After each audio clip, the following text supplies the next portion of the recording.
Hey class, we'll continue with part 2 of this FRQ problem.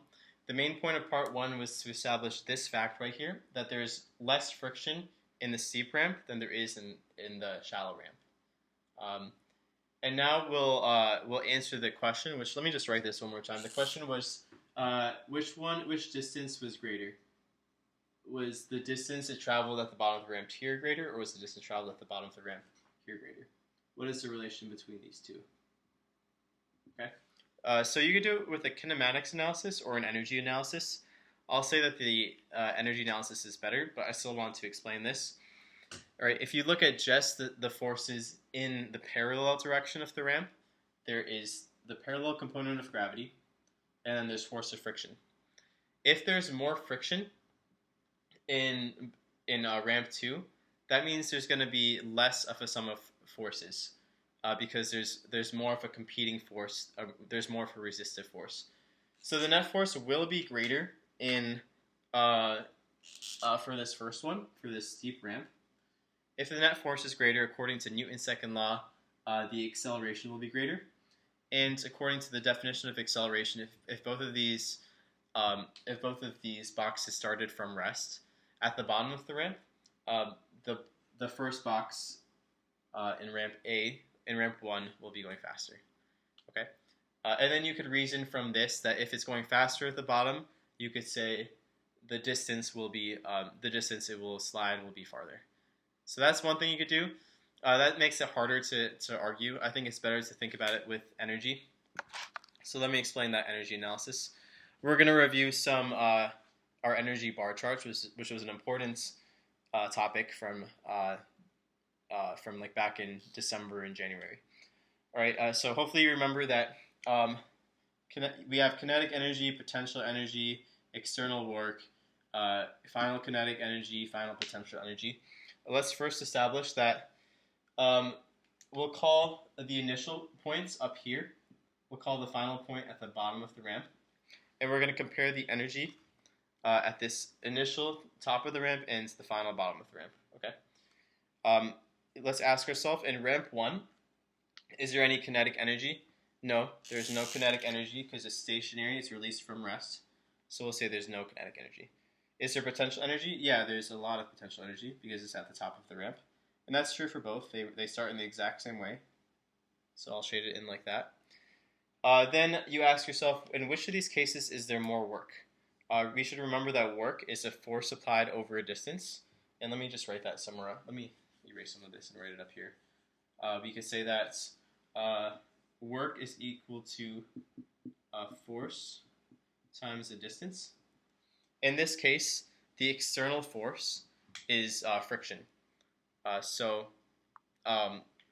there's going to be more friction in the second case. If there's more friction in the second case, that means there's going to be more energy taken from the system. And that means there'll be like this larger negative work compared to a smaller one with a steep ramp. Okay, so we're going to visualize it like that. We're going to represent the energy loss like this. And then finally at the bottom of the ramp, you should realize that there's going to be no potential energy because it has no height. All that potential energy is gone. And you should just have kinetic energy. In this first case, you only had a little bit of energy loss. So it'll still be going pretty fast. It'll still have a lot of kinetic energy.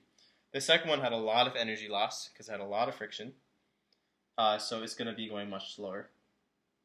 So with this representation, this reminds us that it reminds us like how to think about energy at the top of the ramp, at the bottom of the ramp, and we could argue from this that there's more kinetic energy at the bottom of the steep ramp. If there's more kinetic energy at the bottom of the steep ramp, then there's more velocity at the bottom of the steep ramp. If there's more velocity at the bottom of the steep ramp, then we could finally argue that it should go a larger distance in the steep ramp compared to the shallow ramp. Also just wanted to remind you of a few other energy equations. We should remember that this comes from this equation, that the work is equal to the change in kinetic energy, and that the external work is equal to the change in mechanical energy.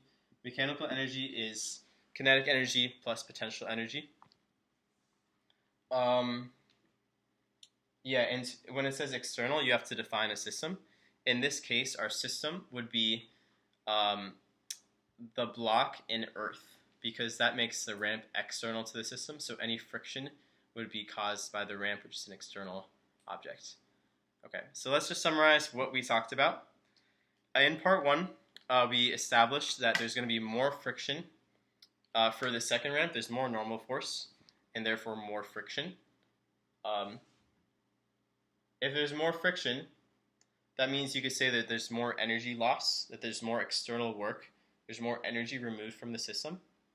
If there's more energy removed from the system, it'll be going slower for that shallow ramp. And if it's going slower, then it won't travel as much distance, which was like our main question. So it turns out that we could finally answer this. Our answer is that it travels a larger distance for the steep ramp than it does in the second ramp. And we had to use force diagrams, Newton's second law, vector decomposition. We had to establish our coordinate system. We had to use our understanding of work as force times distance.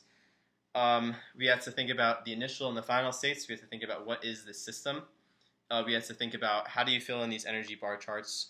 Why is there a negative value? Why is there a positive value? How do we explain these trends? So it's kind of like a lot of physics went into answering this question.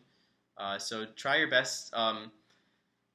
Turn this 10 minutes of me talking into a nice, quick 3 to 8 sentences to explain that the distance 1 is greater than distance 2. Good luck.